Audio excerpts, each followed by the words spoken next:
Welcome, welcome.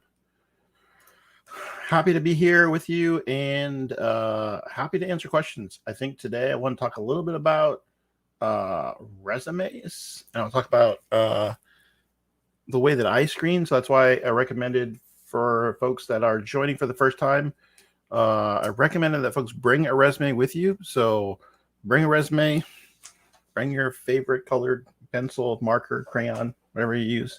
And what I want to do is sort of like talk through a little bit of the process that I use when I'm reviewing resumes as a hiring manager, provide some tips, things that I think have been helpful for students in the past. And if anybody has any questions, feel free, please drop those questions in the comments and they will come to me and I'll be able to answer them and hopefully help you get unblocked. That's the goal.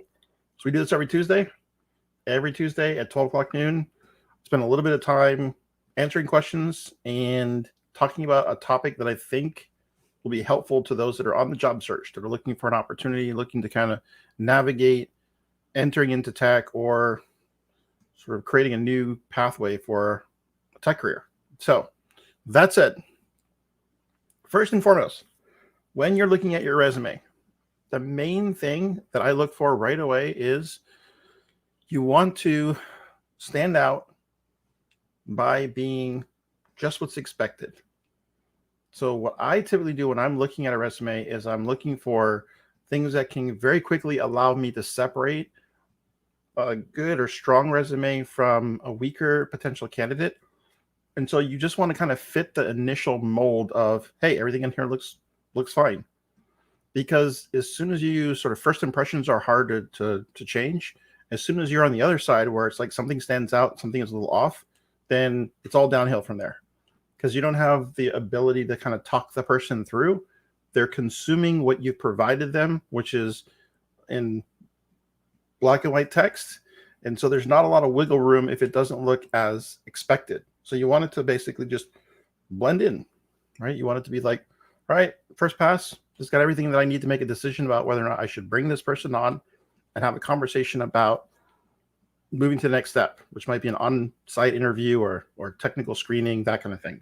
So the question that people will have is that, like, how do you ensure that your resume stands out from the rest of them? Well, newsflash, the vast majority of resumes that I see, first pass, terrible. So until someone has like had someone give them some feedback and some advice, the first pass of the resume is usually like, hey, this is not great. And here's some things that you can immediately do that are going to increase your ability to get to the next part, the next stage, which is a conversation more about, are you a good fit for the particular role? But big red flags. So I want you to take out your resume, get your resume handy. And I'm going to kind of go through the things that I scan and look for right off the bat and mark it up. Leave yourself some tips. And if you have the capacity to make those adjustments and then shoot it over to someone to have a candid conversation and provide you feedback, not necessarily a hiring manager, but just maybe a senior software engineer that you might know, if you know a hiring manager that would be willing to give you some candid feedback about what else you could do to improve your resume. If that includes me, shoot me an email message. More than happy to take a look at your resume and give you some quick feedback. So first and foremost, at the very top of your resume, within the first, header section, is there clear contact information how to get a hold of you? And that should include your phone number and your email at a minimum. But it's also great for you to put references to your LinkedIn, your portfolio, and your GitHub, especially if you're looking for a software engineering or data engineering role. So try and include those right at the top of your resume.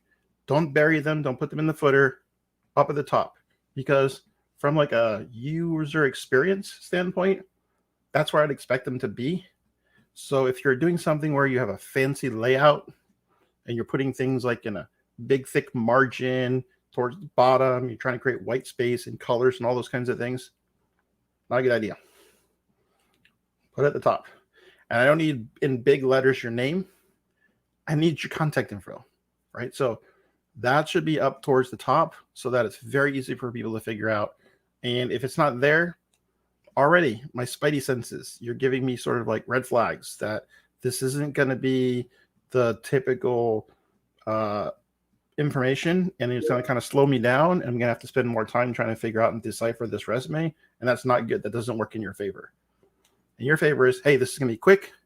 I can make a decision. This resume is going to go in one of a couple of different bins or stacks.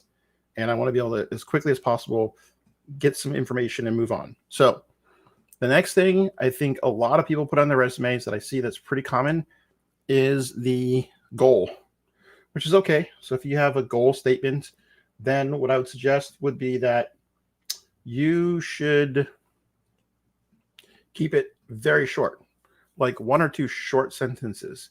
So as an example, no more information than you could say in one breath if you had to introduce yourself. So you get one breath to do it, which means not a big long paragraph, because if I see a big long paragraph on a resume, I'm likely to stop reading and just like eject right away. I need to be able to scan the resume and very quickly pick up on information. And it tells me that you're not sort of conscious of that if you're putting a big paragraph at the top. And right away, I sense like, oh, this is going to be a book. I didn't imagine a resume in book format, but I might give it a further pass. I'm going to just skip that paragraph altogether, look for some other things, but you're creating friction no matter what. And that's the last thing you want, is someone to immediately begin to feel like a sense of friction as they're reading your resume. So goal should be very short. 1 short sentence or 2 very short sentences, not 1 super long run-on phrase, because I told you it need to be 1 sentence, so it's just a bunch of ands and commas, right? That's not the point. The point is to keep it super short, like 1 line. That's it. Because what you want to do is above the fold. That's like if you fold the sheet of paper in half and you just look at the half that would be showing, the meat and the substance of your resume should be there in that first half, which is your contact information and then your strongest to weakest support as to why you're the best fit for this job. Strong support up towards the top, meaning if you've got like prestigious institution CS degree, great, put that up towards the top. If you've got like high school dropout GED, put that at the bottom. It's okay to share that you got your GED, but that's not going to be the strongest thing that you could say about your experience. So use some other pieces to sort of show, hey, this is why you're right fit, right candidate for this particular role. So the next thing that I would suggest is making your resume work for human beings first and machines second. I know a lot of people are thinking about, well, how do I get through these automated resume scanning systems? And so you got to put keywords on your resume. That's all great, but make sure you're doing that with a human reader in mind, because at the end of the day, especially for entry-level roles, a human being is going to be looking at your resume at some point. And so as an example, for a lot of software engineers, data engineers, you want to put the technologies that you work with, libraries, frameworks, tools. You can certainly list all of them, but I would list them in the context of a project that you're working on. So you might say, I worked on this passion project and I used these tools, these specific frameworks and libraries, because that way as a human being, I can see in context, oh, okay, that makes sense. This project, this set of tools, got it. That's great experience. Notice again, that doesn't have to be paid experience. That could just be a great example of how you've been able to leverage and use those tools, those libraries, those languages, those frameworks, and demonstrate it with some sort of a narrative about the project that you worked on. So that's awesome. What is not as helpful is when you just put a big block of, and then you list 3 or 4 columns of technology, and you just like spray and pray. I can use this, and I'm familiar with that, and I'm somewhat good with this, and better with that. Not a great way to disseminate that information to the reader. So here's how I review. I review the resume. The first thing is I quickly scan it. I'm looking for those big red flags. Like, does the person like not do any of the things that I recommended? And they're just like, it's all over the place. The first thing they do is they put their name in big, bold, like 2 inches of the top is a person's name, then a picture. It's like, all right, none of that stuff's helpful, right? Instead, I scan for, first thing is I look for employment gaps. I want to try and understand what the person's work history is, because I think in many cases that's a good predictor of the person's success on the job is, have they been able to hold jobs before? Have they seen progressive increases in responsibility? Have they been in the same industry or domain or job for a while? Those are things, whether they're relevant to technology or not, that could be helpful. That could be good indicators that a person has shown some consistency. And so that, again, I think is a great example of, at a very high level, one of the first things I want to pull out of a resume. Next, I try and determine if there are any other signals that there's like puffery. So when I start reading big paragraphs, then I start looking for, all these adjectives people use to describe themselves as like fast learners and utility player. Not helpful. You want to demonstrate that, but demonstrate it through numbers, right? Through, hey, I was able to increase the sales of my team, took on 5 new clients, and generated 200% increase in sales over the first quarter of the year that I was with the company, right? Won the annual sales leader, young leader award, something like that, right? You want to be able to show measurable, concrete, tangible aspects of why the skills that you have might be relevant to this particular job. So I look for red flags. So try and make sure that as you're scanning your resume right now, look for like big blocks of text. Is it full of puffery? Or are they very specific factual statements about numbers and quantitative ways of demonstrating that you've done a good job in the past, that you understand how to get things done, prioritization, all of those kinds of things. Next, I look for skill level, and I try and determine what skill level is this person self-evaluating themselves at. Are they saying that they're a senior? Are they saying that they're entry level? Where do they fall? That will help me to bin, okay, is this job that they're applying for the right job, or should they be potentially applying for a different role within the organization, right? So I'm very quickly trying to make sure, are they in the right place in terms of how I'm evaluating them against what standard? Then I look at, like, does it seem well-crafted? I look for the fine details, like, are all of the dates lined up so it's easy to scan and see what the gaps are? Is all of the formatting consistent? Or is one heading bolded and the next one is underlined and the next one is italicized? Like, is there some uniform? And for software engineering, I think that's really important. That's the attention to detail and diligence.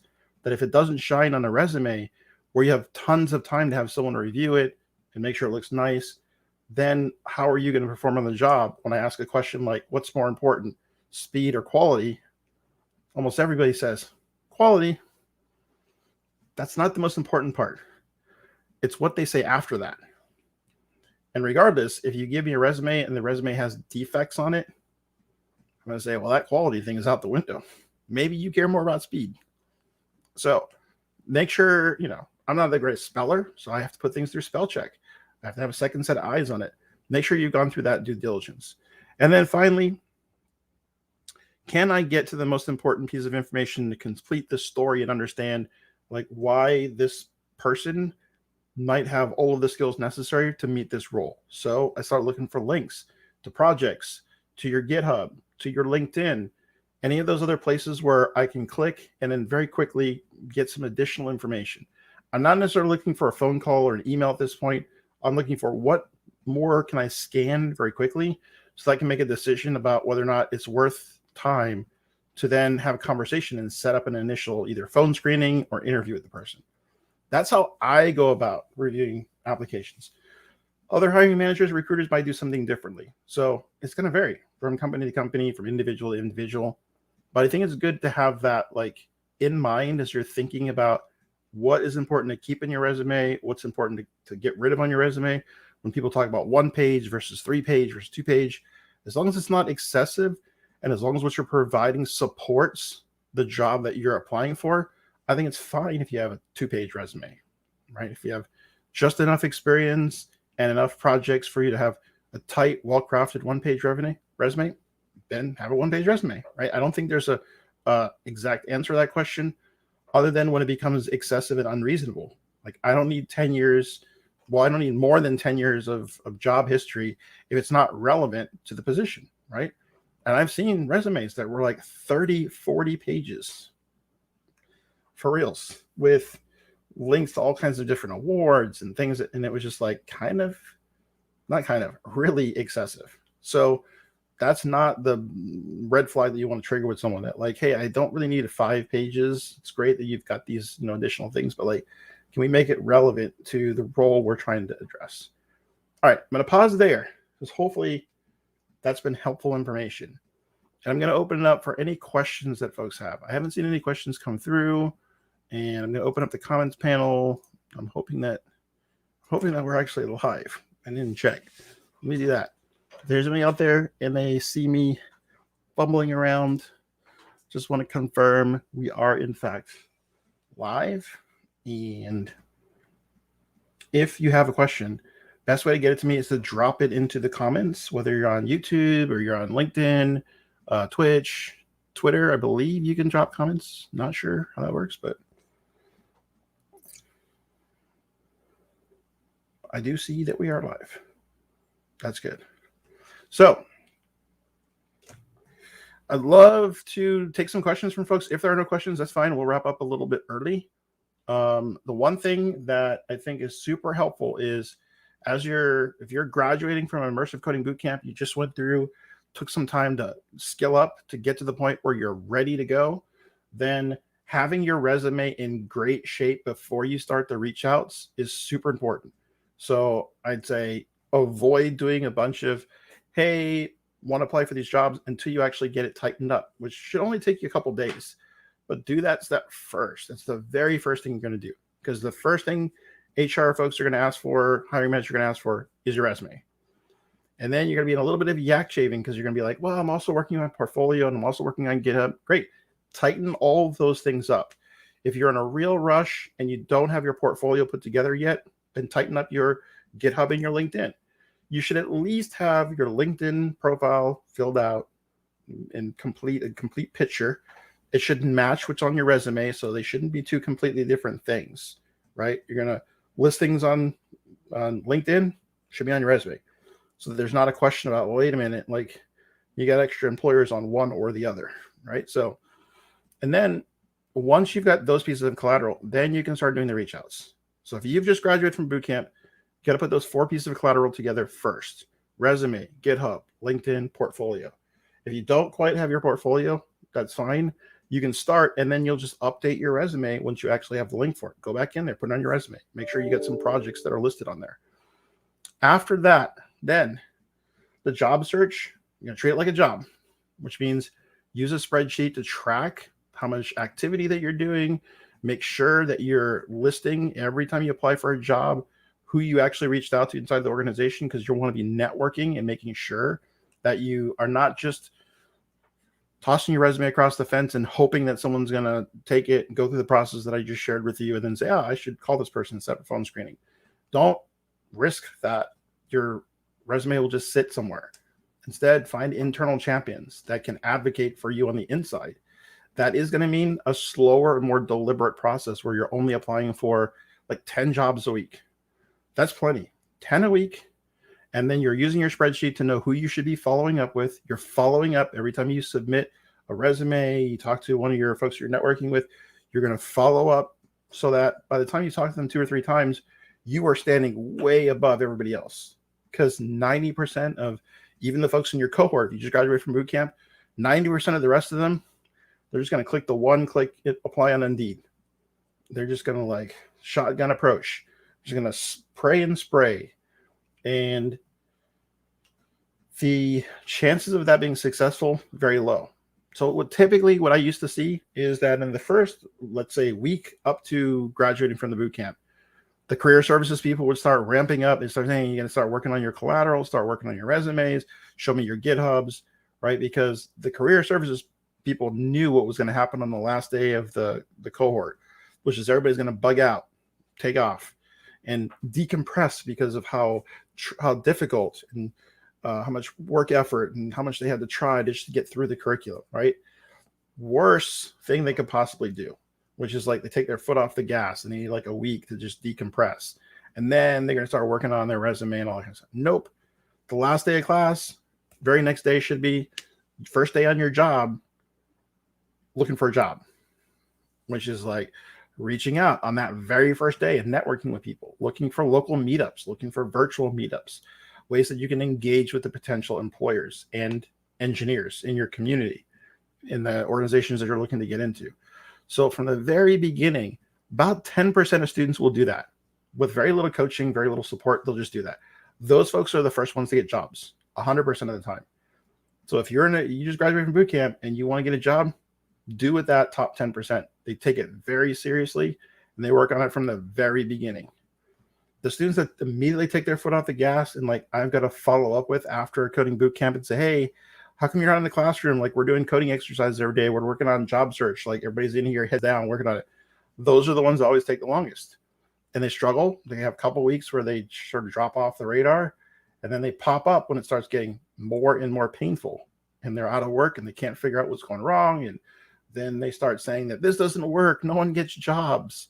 Meanwhile, all their friends start getting jobs slowly, but surely. So if you want to sort of like stand out, get your resume nailed, start treating the job search process like a job, and you will very quickly see that like you're going to be in the top echelon of your peers right away.